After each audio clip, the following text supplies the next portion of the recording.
नमस्कार, मी हिंदू जनजागृती समितीचा राष्ट्रीय प्रवक्ता रमेश शिंदे। नुकतंच कोल्हापूर येथील गोकुळ दूध महासंघाने हलाल प्रमाणपत्र घेतल्यावरून अनेक नागरिकांनी आक्षेप नोंदवला आणि हा आक्षेप या संदर्भात होता की आपल्या कोल्हापूरमधल्या गरीब शेतकऱ्यांकडून गोळा केलेलं दूध हे नेमकं हलाल करणार म्हणजे काय करणार त्यासाठी। आता इस्लामच्या दृष्टिकोनातून बघितलं तर इस्लामच्या दृष्टीने अनेक गोष्टी अशा आहेत की ज्याच्यासाठी हलाल प्रमाणपत्राची आवश्यकताच नाही असं इस्लाममध्ये म्हटलेलं आहे। यामध्ये दूध आहे, मध आहे, धान्य आहेत, फळं आहेत, भाजी आहे, या सगळ्या गोष्टींना त्यांनी नैसर्गिक मानून त्याच्यासाठी हलाल प्रमाणपत्राची आवश्यकता नाही असं स्पष्टपणे म्हटलेलं आहे। मग ह्यासाठी प्रमाणपत्र घेत असताना ते का नेमकं घेतलं जातं आहे, तर यावरती खुलासा करत असताना माननीय मंत्री हसन मुश्रीफ यांनी असं सांगितलं की आपल्याला मुस्लिम देशांशी व्यापार करायचा असताना हलाल प्रमाणपत्राची आवश्यकता लागते। आता नेमका हा प्रश्न ह्या ठिकाणी निर्माण होतो की बाबा आत्ताच काळात मुस्लिम देशांशी व्यापार करायची आपल्याला तेवढी आवश्यकता आहे का? कोल्हापूरमधलं गोकुळचं दूध हे आजही संपूर्ण भारतात उपलब्ध नसताना आपल्याला विदेशामध्ये नेमके जायची काय आवश्यकता पडलेली आहे? आणि आज भारताची प्रचंड मोठी लोकसंख्या लक्षात घेता हे दूध आपल्याला विदेशात आणि तेही मुस्लिम देशांमध्ये पाठवायची नेमकी काय आवश्यकता निर्माण झाली आहे? जर आपण सेक्युलर देशामध्ये राहतो तर ह्या सेक्युलर देशामध्ये मुस्लिम संघटनांचं हलाल सर्टिफिकेट कशासाठी पाहिजे?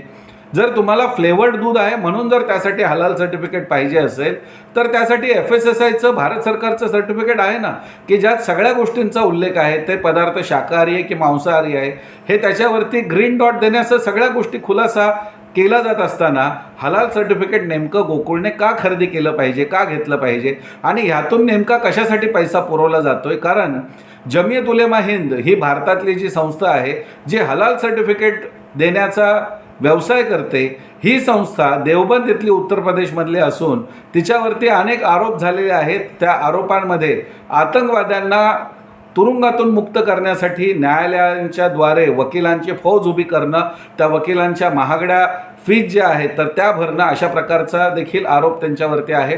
मुंबईमध्ये नुकतेच ट्रेनच्या लोकल उपनगरीय बॉम्ब ब्लास्टमध्ये जे आरोपी सगळे सुटले यांच्यासाठी देखील वकिलांची फौज उभी करण्याचा काम ह्या जमियत उलेमा हिंदने केलं होतं। या जमियत उलेमा हिंदने जेव्हा उत्तर प्रदेशचे योगी आदित्यनाथ यांनी हलालवरती बंदी घातली त्यावेळी ह्याच जमियत उलेमा हिंदने त्याला सुप्रीम कोर्टामध्ये चॅलेंज दिलेलं आहे। आजही त्याचा निकाल लागलेला नाही की हलाल प्रमाणपत्र खरंच याला आवश्यक आहे का। असं असताना अशा संस्थेकडून आपण प्रमाणपत्र का घेतो आहोत? याचा पैसा आतंकवाद्यांपर्यंत, जिहाद्यांपर्यंत तर पोचवण्याचं काही मार्ग यातून नाही आहे ना। या सगळ्या गोष्टींचा खुलासा नागरिकांना करणं आवश्यक आहे आणि या दृष्टीने गोकुळ दूध संघाचे जे कोणी पदाधिकारी आहेत, अध्यक्ष आहेत, त्यांनी केवळ धार्मिक दृष्टीने विचार करू नये तर राष्ट्रीय सुरक्षेच्या दृष्टीने देखील याचा खुलासा करणं आवश्यक आहे। आणि हा खुलासा जनता त्याची वाट पाहत आहे की आम्ही दिलेला पैसा, गोकुळचं दूध खरेदी करायला दिलेला पैसा हा जर जिहाद्यापर्यंत पोचवला जात असेल तर त्यावरती गोकुळचं दूध खरेदी करताना हिंदू समाजाला देखील विचार करावा लागेल। ही गोष्ट गोकुळ दूध संघाने लक्षात घेतली पाहिजे आणि या दृष्टीने लवकरात लवकर या संदर्भातला खुलासा केला पाहिजे अशी आमची ठाम मागणी आहे।